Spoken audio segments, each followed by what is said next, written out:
enregistré. Ce matin, il y aura un enregistrement. OK, donc l'enregistrement va être réalisé pour la présentation ou la session d'information que Jacques et Laurie vont donner. Va cesser avant la période de questions. L'enregistrement ou la présentation sera disponible sur le site de Réseau végétal Québec par la suite. Puis, Claude Roger, le secrétaire de la MSQ, pourra le faire parvenir aux membres également.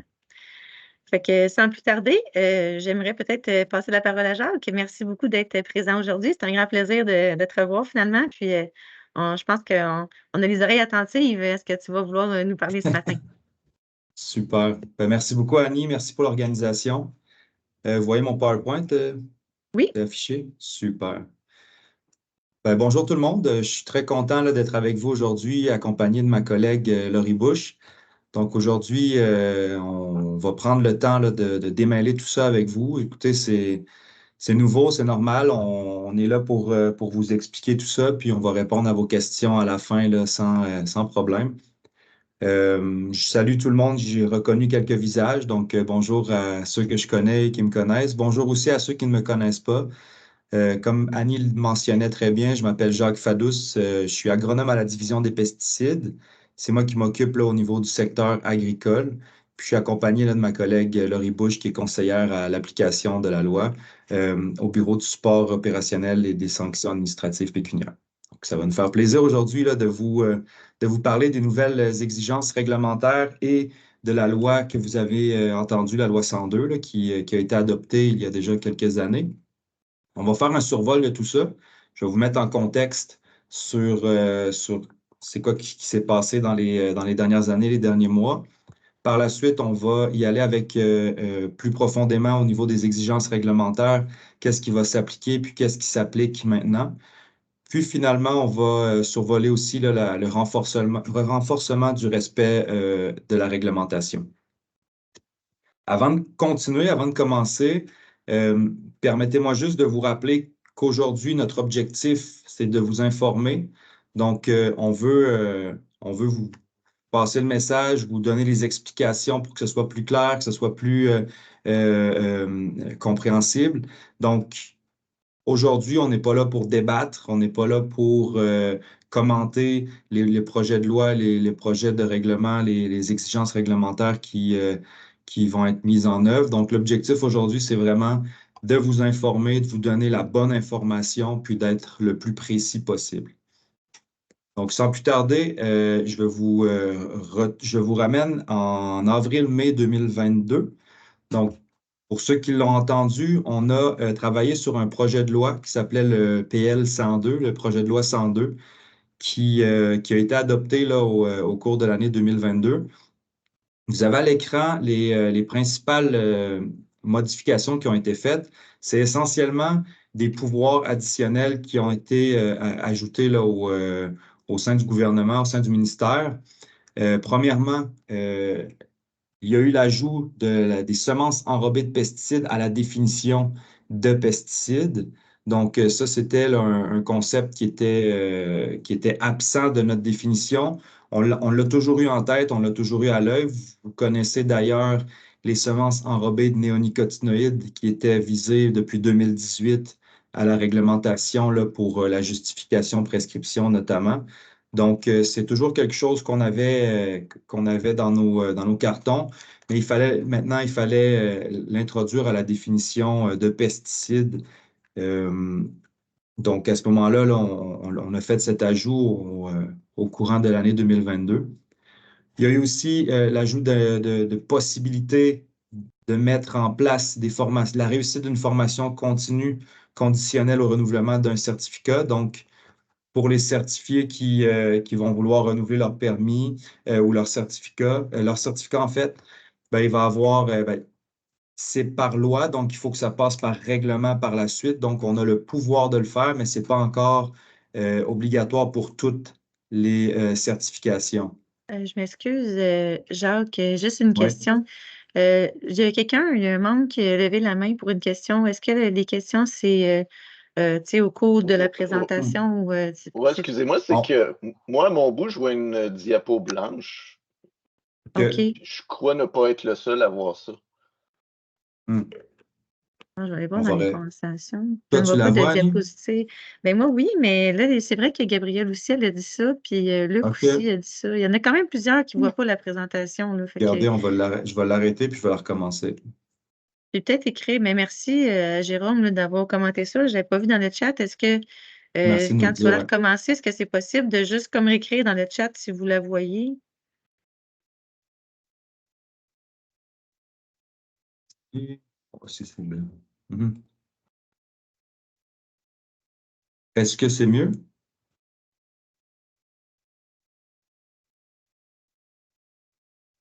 On va attendre qu'il y ait des gens qui commentent, là. Je Je le vois. vois. OK. Ça aussi.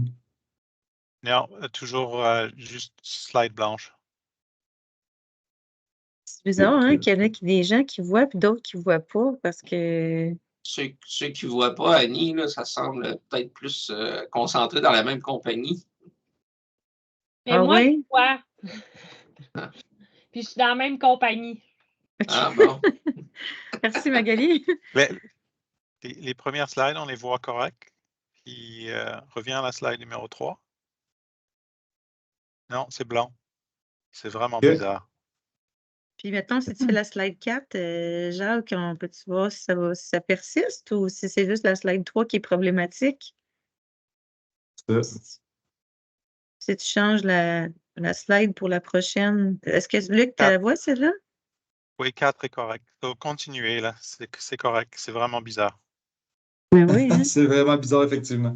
Ben, de toute façon, regardez, je vais essayer là, de vulgariser le plus possible, puis on va rendre disponible le PowerPoint à la fin. Donc, à ce moment-là, là, ça va être correct à ce niveau-là, je pense. Parfait. Parfait, Donc, merci. Excuse-nous d'interruption, mais c'est un petit ben détail non, important. aucun problème. On a du temps, puis on va prendre le temps aussi là, de bien expliquer les choses, puis de montrer tout ce qu'il y a à montrer. Parfait. Merci. Donc, c'est ça. Je t'ai rendu là, au niveau du projet de loi 102 là, qui a été adopté au courant de l'année 2022. Je vous disais que c'était essentiellement des pouvoirs qui ont été adoptés.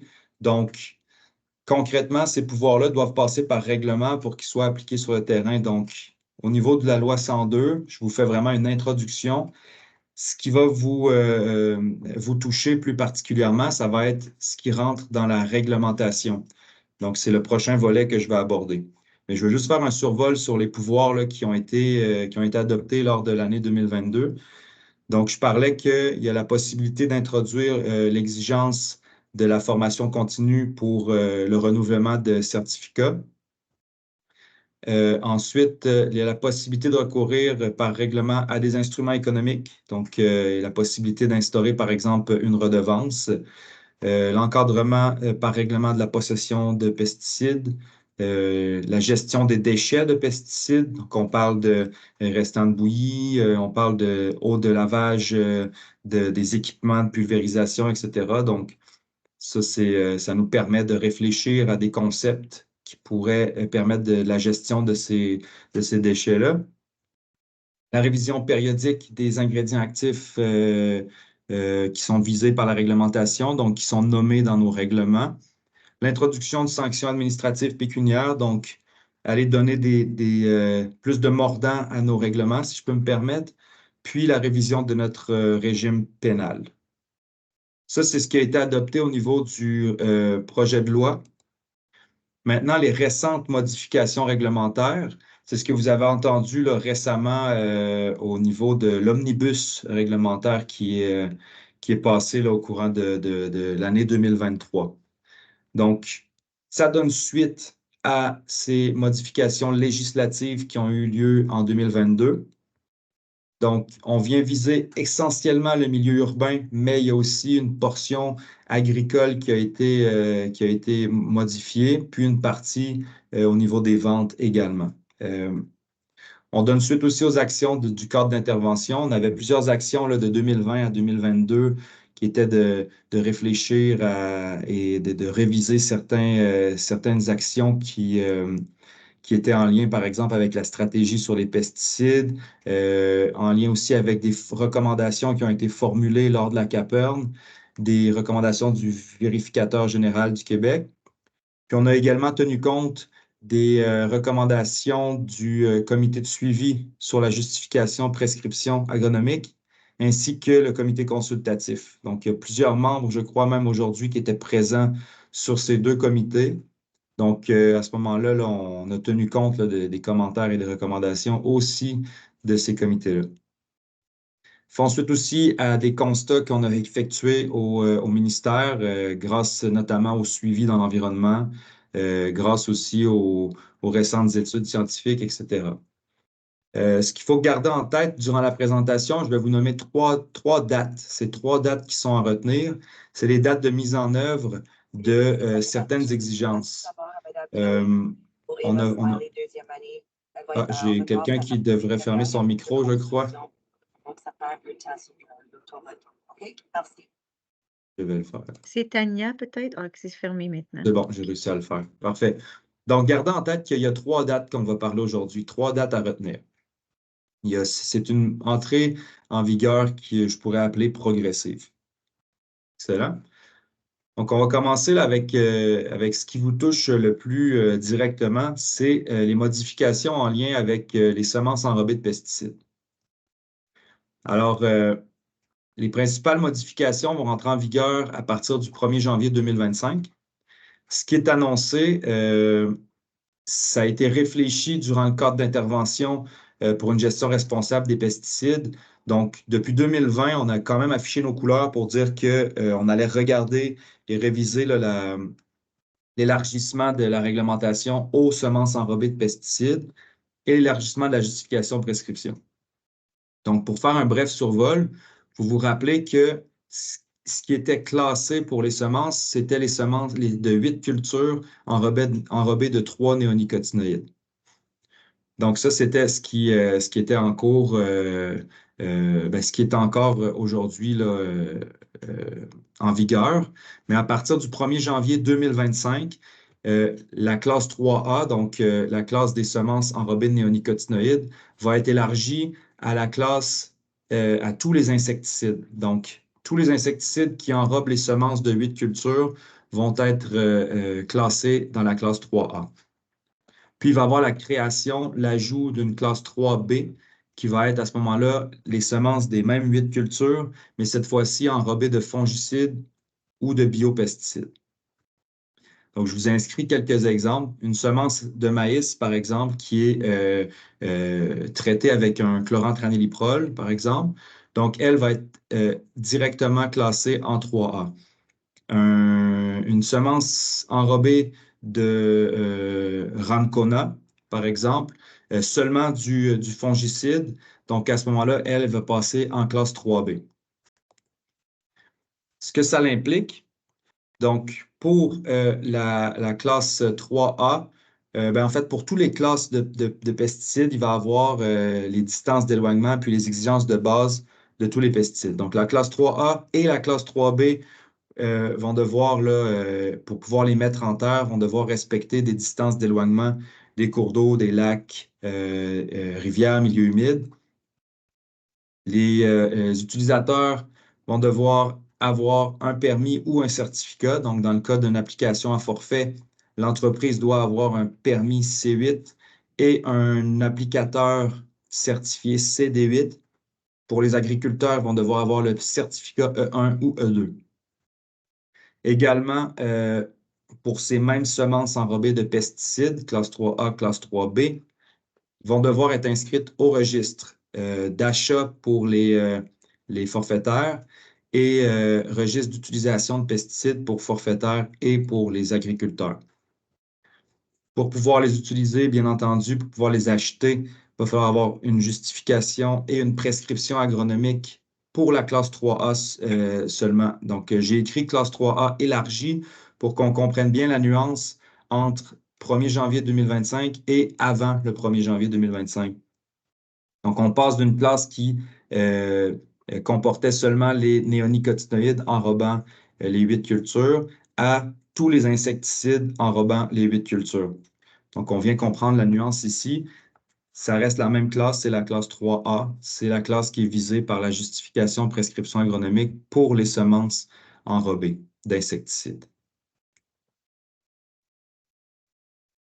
Ce que ça veut dire, c'est qu'à partir de 2024, ce qu'on demande aux agronomes, c'est de débuter les dépistages, débuter la période de diagnostic, puisque les commandes débutent tôt à l'automne. Donc, à ce moment-là, c'est dès cette saison qu'il faut commencer à réfléchir aux solutions qui vont entrer là, en 2025.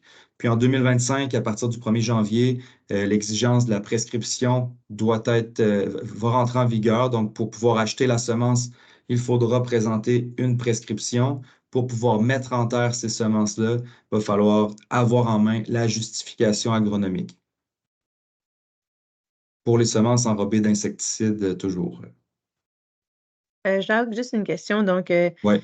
les ventes de semences qui sont effectuées entre, mettons, le mois d'octobre 2024 et le 31 décembre 2024 n'ont pas besoin de cette prescription-là, mais c'est pour le même semis, c'est les semis printemps 2025, mais les ventes qui vont se faire à partir du 1er janvier 2025 pour les semis 2025 aussi, là, vont en avoir besoin, c'est ça?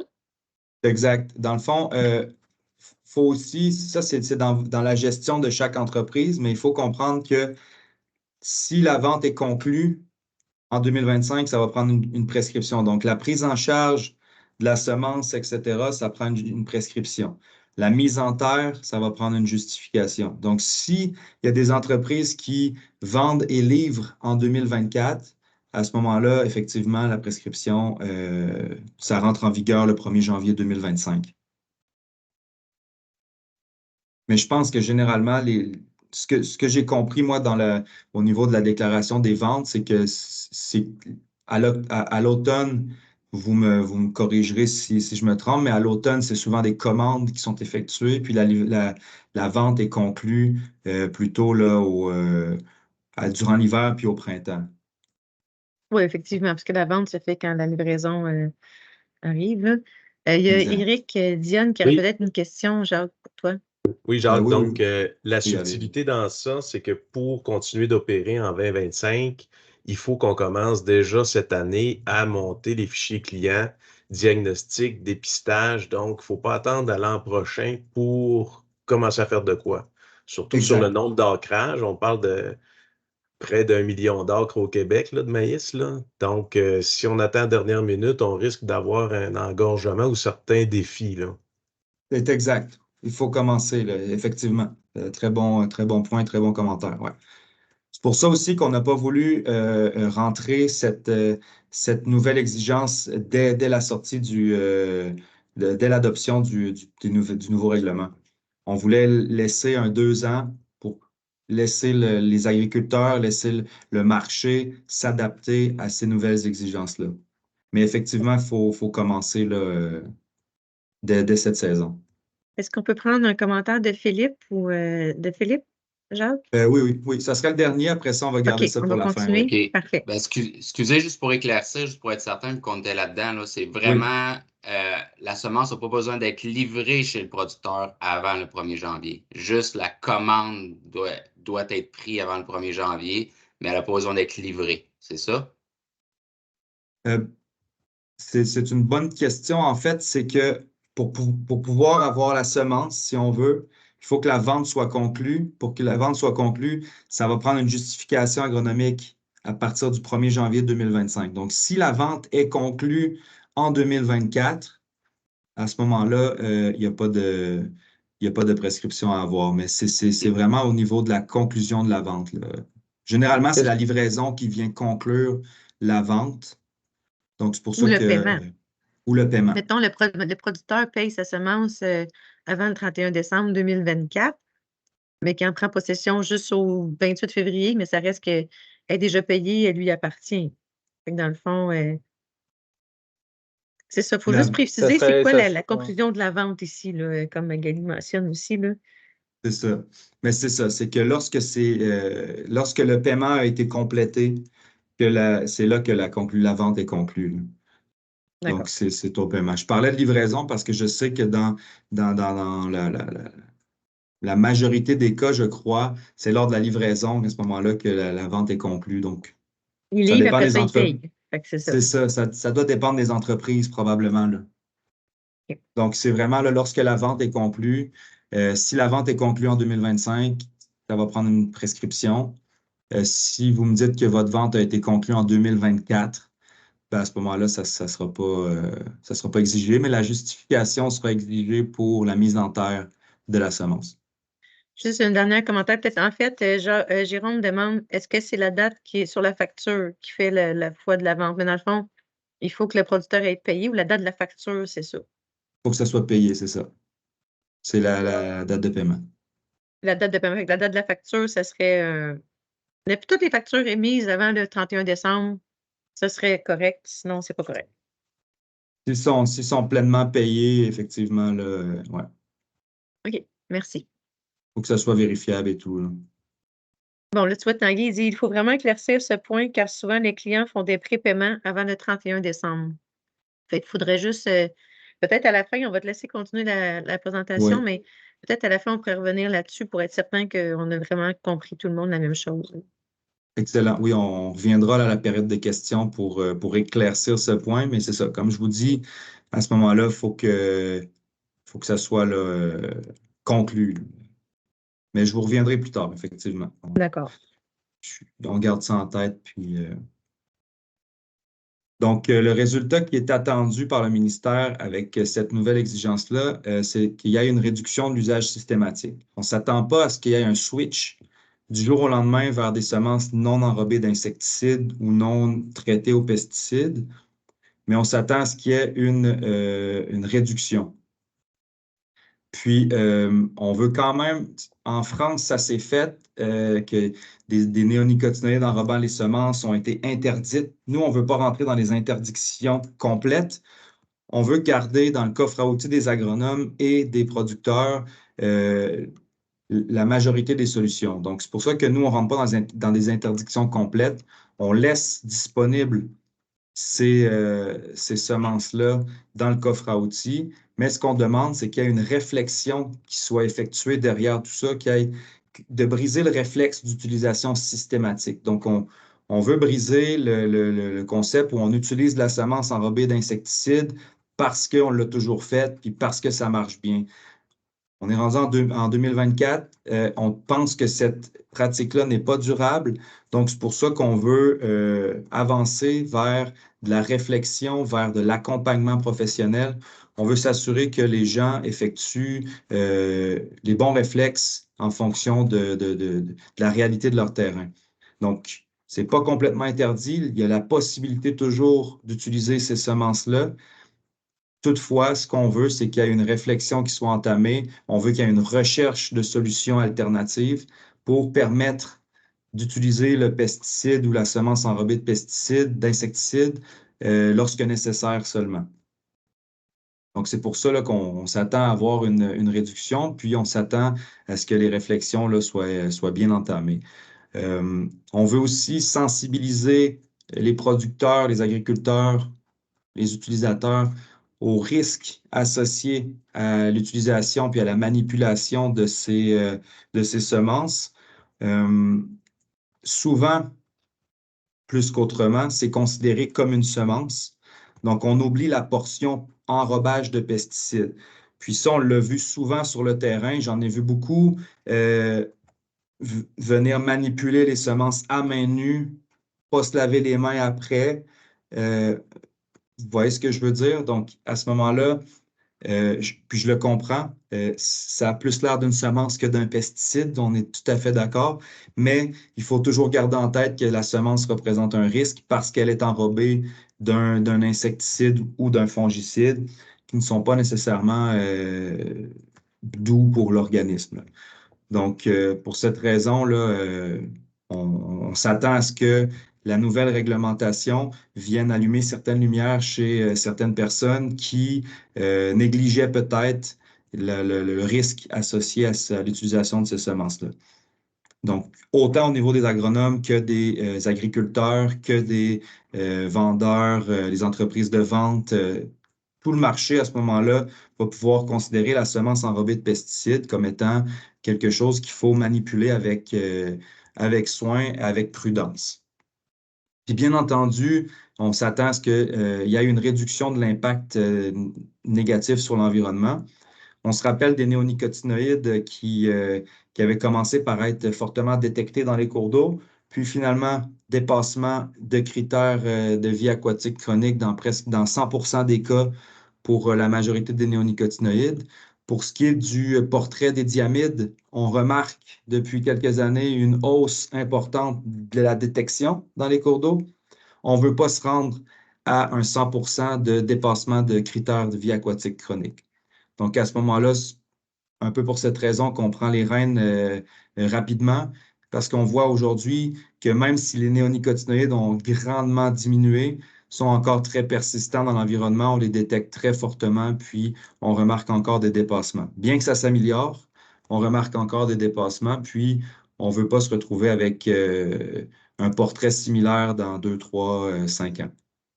Alors, avec la nouvelle réglementation, on s'attend à réduire cette progression là, au niveau des cours d'eau, au niveau de l'environnement. Je profite de cette présentation. Là. Je sais qu'il y a quelques agronomes parmi nous. Donc, je vais refaire un petit survol au niveau de la justification agronomique, juste pour, ça fait quand même quelques années que c'est en vigueur, le concept de justification de prescription agronomique. C'est toujours bon de faire un petit rappel, je crois, là, par rapport à tout ça, aux exigences et aux attentes. Ce qui est important de se rappeler, c'est que l'agriculteur est responsable d'avoir une justification agronomique qui est complète. Donc, quand je parle de complète, c'est qu'il faut que tous les renseignements soient présents sur la justification agronomique. C'est arrivé dans les observations que le ministère a effectuées sur le terrain, on a vu des justifications qui manquaient, par exemple, la date, la signature, le numéro de téléphone de l'agriculteur. Il n'y avait pas d'analyse d'intervention possible. Toutes ces informations-là doivent être à la justification agronomique. Donc, malheureusement, c'est l'agriculteur qui reçoit l'avertissement, mais c'est pour ça que je demande directement aux agronomes de faire attention lorsqu'ils complètent une justification pour justement là, éviter tous ces soucis à leur clientèle. On a tout ce qu'il faut sur le site Internet du ministère. On a mis en place des modèles de justification prescription. On a mis en place des exemples. Puis, on a aussi une liste de vérifications qui pourrait être dans vos cartables imprimées là, avec toutes les informations qui sont demandées à la justification et la prescription. Donc, c'est un aide-mémoire qui permet de regarder, bon, ben, est-ce que tel renseignement est présent? Oui, parfait, parfait, parfait. Ça permet de ne pas faire d'oubli. Donc, on comprend qu'il y a beaucoup de choses qui sont demandées. C'est pour ça qu'on a préparé un aide-mémoire. On a aussi, comme je vous disais, les modèles. Donc, à ce moment-là, vous pouvez aller visiter le québec.ca, même en tapant justification prescription agronomique sur Google, on va retrouver toute l'information là, qui est attribuée à la justification prescription. Donc, c'est juste un petit clin d'œil pour rappeler là, les exigences en lien avec la justification, puis l'importance de faire une bonne justification dès le départ. Donc, à ce moment-là, au bout de la chaîne, le client se retrouve là, avec quelque chose de conforme, puis tout se passe bien par la suite. Là. J'enchaîne maintenant avec les nouvelles exigences pour les titulaires de permis certificats. Donc, il y a quelques ajouts qui ont été faits. Puis là, c'est là que je vous parlais de notion de date à retenir, parce qu'il y a des choses qui sont déjà en vigueur maintenant depuis le 6 juillet 2023, notamment les distances d'éloignement là, par rapport aux garderies et aux établissements scolaires. Vous le savez probablement, il n'y avait pas de distance d'éloignement des garderies et des écoles dans les versions antérieures là, de la réglementation pesticides. Donc, depuis le 6 juillet 2023, il faut maintenant s'éloigner de 3 mètres d'une garderie ou d'un établissement scolaire, du terrain de la garderie ou de l'établissement scolaire pendant ces périodes d'ouverture.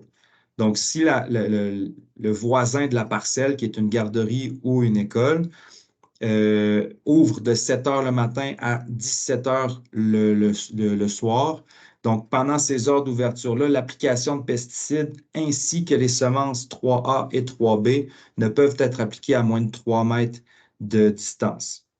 Il faut le faire en dehors des activités. Donc, par exemple, pour une semence enrobée d'insecticides, il va falloir faire le semis avant 7 heures le matin dans cet exemple-là ou après 17 heures dans cet exemple-là.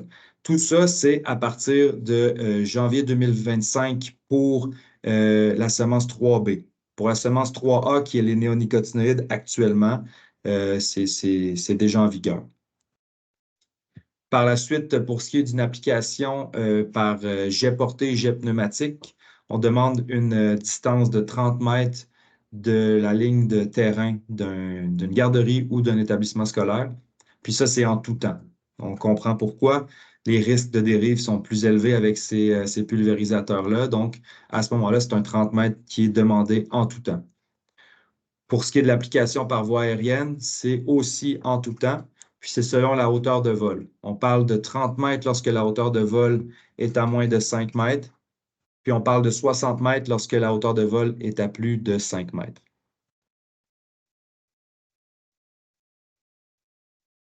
Par la suite, depuis toujours 2023, le 6 juillet 2023, donc c'est déjà en vigueur, le ministère demande que toute modification, information du dossier du titulaire soit annoncée au ministère dans un délai maximum de 30 jours. Donc, par exemple, deux entreprises qui sont titulaires d'un permis fusionnent.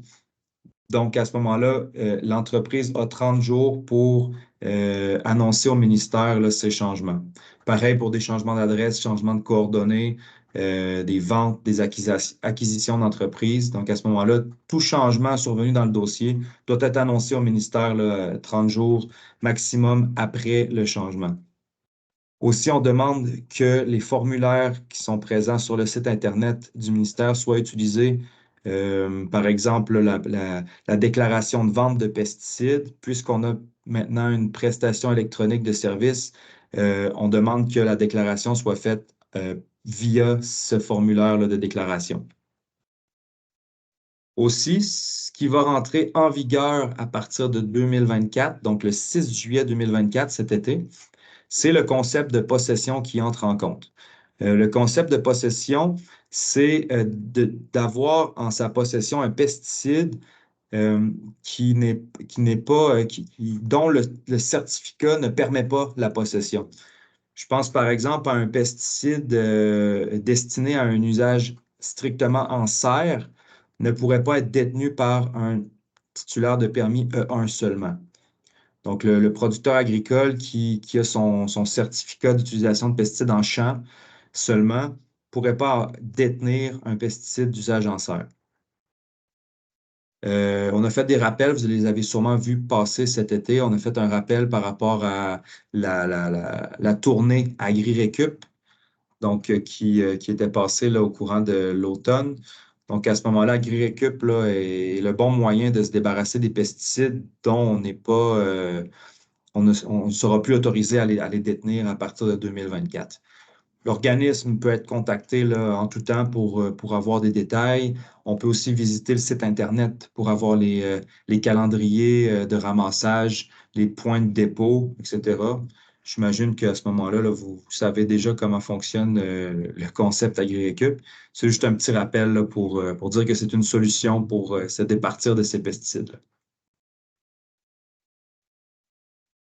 Maintenant, au niveau des ventes de pesticides. Donc, comme je le mentionnais tout à l'heure, la déclaration doit se faire de façon électronique avec les formulaires, avec ce qui est déjà prévu là, sur Internet. Puis, même chose que pour les titulaires de permis certificats, lorsqu'il y a une modification, on a 30 jours pour en aviser le ministère.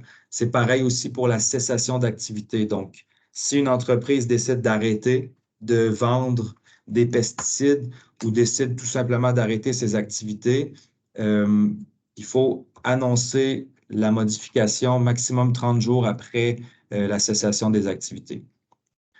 Ce qui est important aussi de mentionner, c'est que la déclaration peut se faire maintenant en tout temps. Avant, on attendait généralement autour de novembre pour ouvrir le système de déclaration, mais maintenant, le système sera ouvert en tout temps pour pouvoir faire les déclarations. Donc, une entreprise qui fermerait, par exemple, en juin, ben, pourrait déclarer ses ventes de janvier à juin. Puis par la suite, terminer ses activités là, sans souci. Depuis juillet 2023 aussi, on a pour les vendeurs au détail, les titulaires de permis B1, on demande qu'il soit déclaré le nom et l'adresse du client final. Donc, à ce moment-là, dans les déclarations de vente de 2023, le nom et l'adresse du client doivent être déclarés. Si vous vous rappelez, probablement en ayant consulté les bilans des ventes, c'était des ventes en gros qu'on avait et qu'on comptabilisait. C'était les ventes en gros, c'était les grossistes qui déclaraient les ventes à chaque année, puis les vendeurs au détail qui vendaient des pesticides visés par la prescription, donc contenant de l'atrazine, du chlorpériphos et les 3 néonicotinoïdes, ainsi que les semences enrobées de néonicotinoïdes. Donc, devaient déclarer aussi leur vente de ces pesticides-là. À partir de 2025, la date à retenir, 1er janvier 2025, les grossistes n'auront qu'à déclarer les ventes des classes 4 et 5, donc des pesticides d'usage domestique.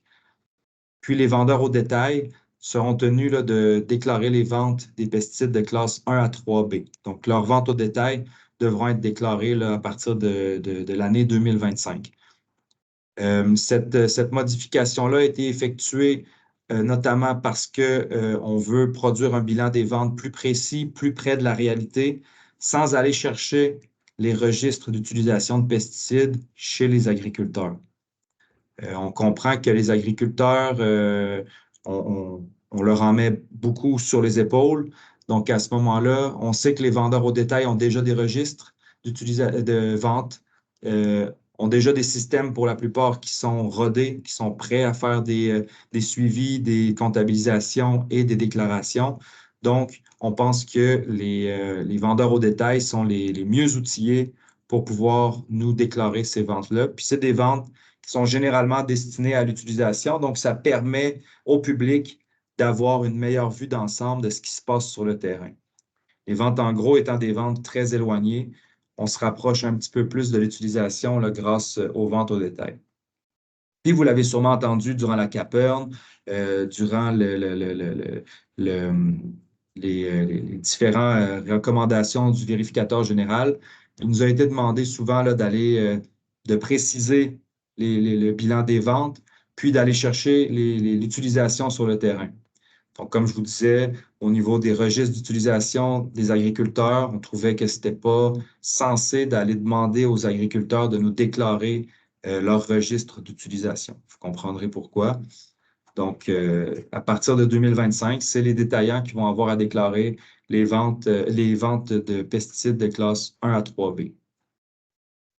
Ce que ça veut dire, c'est que les ventes de 2025 vont être déclarées, les ventes au détail de 2025 vont être déclarées maximum avant le 31 janvier 2026. Donc, c'est les ventes de 2025 qui sont visées par cette exigence-là. Ce que ça implique, les modifications en lien avec les semences enrobées de pesticides, c'est que pour pouvoir vendre de la semence de classe 3A et de classe 3B à partir de 2025, ça va prendre un permis et un certificat pour la vente. Donc, une entreprise qui voudrait vendre une semence enrobée d'un diamide va devoir avoir une semence de maïs, par exemple, parce que les 8 cultures demeurent là, dans ces classes-là. Donc, va devoir avoir un permis et un titulaire de certificat pour la vente de ces semences. Ensuite, bien entendu, comme je le mentionnais un peu plus tôt, il va y avoir la tenue de registre qui va être nécessaire aussi pour la classe 3A, classe 3B, pour les ventes et les achats de ces semences-là. Puis, bien sûr, là, comme je l'ai dit il y a quelques instants, les ventes au détail devront être déclarées pour ces deux classes-là aussi. Ensuite, pour la classe 3A, donc les semences enrobées d'insecticides visées par la justification prescription, il va falloir avoir en main une prescription pour pouvoir vendre ces semences-là. Donc, le titulaire de permis de vente, par exemple un B1, qui vend à un agriculteur. Donc, l'agriculteur doit présenter une prescription pour pouvoir obtenir ces semences. Puis, le vendeur doit aussi vérifier que l'agriculteur a à sa possession un certificat valide. Pareil pour un forfaitaire, le certificat doit être valide. Puis, c'est le vendeur là, qui doit faire la vérification. Je vous ai mis ici un petit exemple de ce qu'on veut produire avec les ventes au détail. On l'avait fait pour l'atrazine. Donc, l'atrazine est un pesticide sous prescription agronomique. Donc, les ventes au détail sont déclarées. Grâce à ces ventes au détail-là, on réussit à faire un portrait régionalisé des ventes de ce pesticide-là. Puis, ça nous permet d'agir en fonction d'agir plus précisément.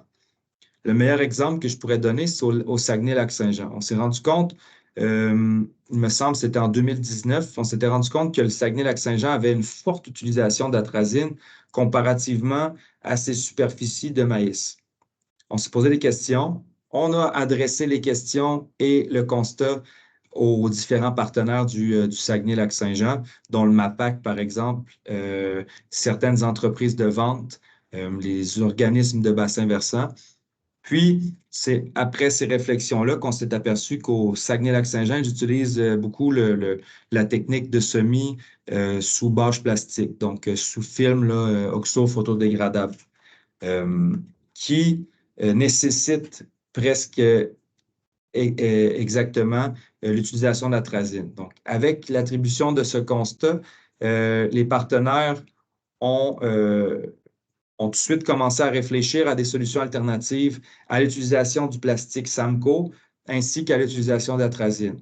Puis on a vu là, qu'il a déjà commencé à avoir une bonne réduction des ventes d'atrazine au Saguenay-Lac-Saint-Jean. Donc, l'utilisation d'un portrait plus précis des ventes, donc les ventes au détail, permet d'aller avoir des actions plus ciblées, puis d'avoir des résultats qui sont plus rapides puis plus intéressants là, au niveau environnemental. Je vous ai mis ici quelques liens liés au guide de référence par rapport au règlement sur les permis et certificats, puis le code de gestion des pesticides. Dans ces deux guides-là, vous avez des explications supplémentaires, vous avez des exemples, il y a des images, il y a aussi des schémas qui démontrent là, comment fonctionnent les distances d'éloignement, comment fonctionne la mesure d'un cours d'eau, etc. Dans le guide de référence, qui est très complet. Vous avez là, toutes les informations qui peuvent être complémentaires si vous avez des questions là, par la suite. Puis, vous avez d'autres liens là, qui peuvent vous aider aussi pour, par exemple, le permis de vente, les certificats, l'application de pesticides en milieu agricole. C'est toutes des choses là, qui pourraient permettre là, aux utilisateurs puis aux titulaires de permis et certificats d'aller chercher les informations là, nécessaires. Donc, je vais inviter maintenant ma collègue Laurie à vous présenter là, tout ce qui est en lien avec le renforcement du respect de la réglementation. C'est à toi, Laurie. Merci. Comme ça a été mentionné, moi, je suis conseillère à l'application de la loi, donc je travaille vraiment plus au contrôle environnemental. Précédemment, j'étais inspectrice au secteur agricole et pesticides. Donc, si vous avez des questions en ce sens-là, n'hésitez pas à la fin de la présentation. Donc, je vais aborder avec vous aujourd'hui le renforcement de la réglementation en matière de pesticides. Donc, d'abord, la modernisation du régime pénal a permis d'assurer une cohérence entre la loi sur les pesticides et la loi sur la qualité de l'environnement, en tenant compte notamment de la gravité du manquement commis dans l'imposition d'une sanction. Je vais en parler un petit peu plus tard. Ensuite, un régime de sanctions administratives pécuniaires a été introduit le 31 octobre 2022 pour la loi sur les pesticides et le 6 juillet 2023 pour le Code de gestion des pesticides et le règlement sur les permis et certificats. Finalement, les autres recours administratifs sont toujours maintenus et même bonifiés. On pense par exemple aux nouveaux avis d'exécution qui ont été mis en place dernièrement et par exemple la modification, suspension, révocation et ou annulation d'un permis ou d'un certificat qui est toujours possible. Donc, comment renforcer le respect de la réglementation? Je vais vous parler un petit peu du pouvoir d'inspection. Les inspectrices et inspecteurs du contrôle environnemental ont de nombreux pouvoirs en vertu de la loi sur certaines mesures permettant d'appliquer les lois en matière d'environnement et de sécurité des barrages, que je vais appeler pour la suite de la présentation la LMA. En effet, ils peuvent pénétrer un lieu, enregistrer son état en prenant des notes, des photos, des points GPS. Ils peuvent prélever des échantillons, effectuer des tests, des analyses, ouvrir un contenant ou un emballage, poser des questions, demander des informations. Ils peuvent photocopier ou conserver des documents, les registres d'application, des factures, les justifications et prescriptions agronomiques, etc. Le pouvoir d'inspection ne s'applique pas juste quand il y a un signalement. Ça peut aussi, ou quand il y a un motif de manquement, là, pardon. Dans le fond, les personnes inspectrices sont vraiment encouragées à faire des vérifications qu'on pourrait appeler de routine là, dans le cadre d'un programme d'inspection ministérielle. Les inspecteurs peuvent aussi combiner 2 inspections à faire à un même endroit. Là. Par exemple, sur une ferme, une inspectrice peut décider d'examiner un ouvrage de stockage et en même temps vérifier l'entreposage des pesticides, demander un registre d'application, etc. Il y a aussi l'été des étudiantes et étudiants qui font des tournées afin de mettre à jour les documents et faire de la sensibilisation. Lorsqu'un intervenant refuse de collaborer lors d'une inspection, là, que l'inspection soit terrain ou à partir du bureau, ça peut être considéré comme une entrave à son travail. Là. À l'article 23 de la LMA, on parle d'empêcher une personne d'exercer ses pouvoirs, de lui nuire ou de négliger de lui obéir.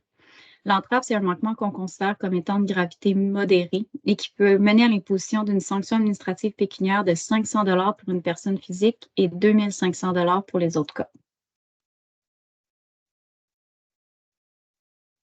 Mais qu'est-ce qui peut mener à l'imposition d'une sanction administrative pécuniaire? Bien, d'abord, l'inspectrice ou l'inspecteur au dossier réalise une vérification ou une inspection terrain. Si la personne constate des manquements, elle en informe la personne visée en lui transmettant un avis de non-conformité. Généralement, un plan des mesures correctives est demandé dans cet avis de non-conformité-là, si c'est applicable, évidemment. Cette étape-là est réalisée depuis de nombreuses années au contrôle environnemental, puis il y a peut-être même certains d'entre vous qui ont déjà eu des visites ou des demandes de la part de mes collègues à cet effet. Avant, lorsque les manquements en vertu de la loi sur les pesticides ou du code ou du règlement étaient évalués de gravité modérée ou que plusieurs manquements avaient été constatés, les dossiers étaient transférés à la direction des enquêtes pénales puisqu'on ne pouvait pas imposer de sanctions administratives pécuniaires. Aujourd'hui, la direction régionale impose généralement une SAP. L'imposition d'une SAP est une décision qui ne relève vraiment pas seulement de l'inspectrice ou de l'inspecteur. Ça implique de nombreux professionnels au contrôle environnemental. Ce n'est pas une décision qui est prise à la légère. Il y a beaucoup d'étapes de validation au sein de l'équipe. Comme vous savez probablement, le contrôle environnemental impose des SAP depuis 2011 en vertu de la loi sur la qualité de l'environnement. Et l'objectif, c'est vraiment de faire preuve de rigueur, d'équité et de cohérence entre chaque dossier. Peu importe le recours choisi, un suivi sera effectué par l'inspectrice ou l'inspecteur afin de s'assurer qu'il y a un retour à la conformité. Et peu importe la décision de la direction, une demande de réexamen peut être formulée. Donc, voici un schéma qui illustre le cheminement général lorsqu'un manquement est constaté. Suite à la constatation des manquements, chaque manquement est évalué selon la gravité de la commission. Donc, cette évaluation-là est faite en vertu de 3 critères. Donc, l'atteinte à la santé, à la sécurité, au bien-être ou au confort de l'être humain, l'atteinte à la qualité de l'eau, du sol, de l'air, de la végétation et de la faune, et finalement, la vulnérabilité du milieu touché ou susceptible d'être touché. Donc, de manière générale, les manquements à conséquences mineures mènent à un avis de non-conformité, ceux modérés mènent à un avis de non-conformité et l'imposition d'une SAP, et ceux les manquements graves, avis non-conformité et transfert à la direction des enquêtes pénales. Donc, voici des exemples de montants de SAP selon le manquement constaté. Dans la colonne autres cas, ça regroupe en fait les autres entités juridiques là, qui ne s'apparentent pas à une personne physique, comme les compagnies, les sociétés en nom collectif, les fiducies, etc. Donc, vous voyez, dans le fond, les montants, en fait, sont vraiment associés avec les niveaux de gravité objectifs.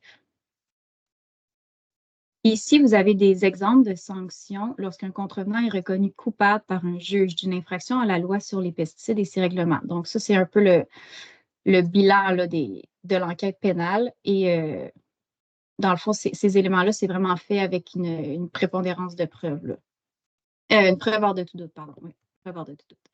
Donc, après le 6 juillet 2023, vous pouvez constater que les niveaux de gravité sont ajustés selon...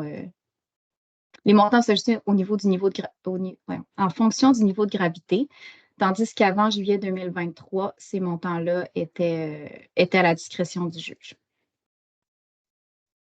Donc, si vous voulez en savoir plus ou retourner un peu dans les informations que j'ai dit, je me suis vraiment basée sur ces deux documents-là là, qui sont vraiment nos cadres de référence là, au contrôle environnemental, soit la directive sur le traitement des manquements à la législation environnementale et le cadre général d'application des sanctions administratives pécuniaires. Finalement, si vous ou un de vos clients avez des questions concernant un dossier spécifique, un projet à réaliser ou une interprétation réglementaire, ou si vous avez besoin de soutien concernant un permis ou un certificat, je vous invite à utiliser le formulaire « Demande de renseignement » en ligne qui dirigera votre demande ou votre question vers la bonne ressource dans votre région. C'est vraiment la manière la plus simple de fonctionner depuis qu'on est en télétravail une certaine partie de notre vie. Pour les signalements à caractère environnemental, je vous invite à utiliser le formulaire prévu à cet effet également. Sachez que tous les signalements sont traités de façon confidentielle et vous pouvez conserver l'anonymat. Et finalement, bien évidemment, s'il y a une urgence, là, communiquez sans délai avec Urgence Environnement.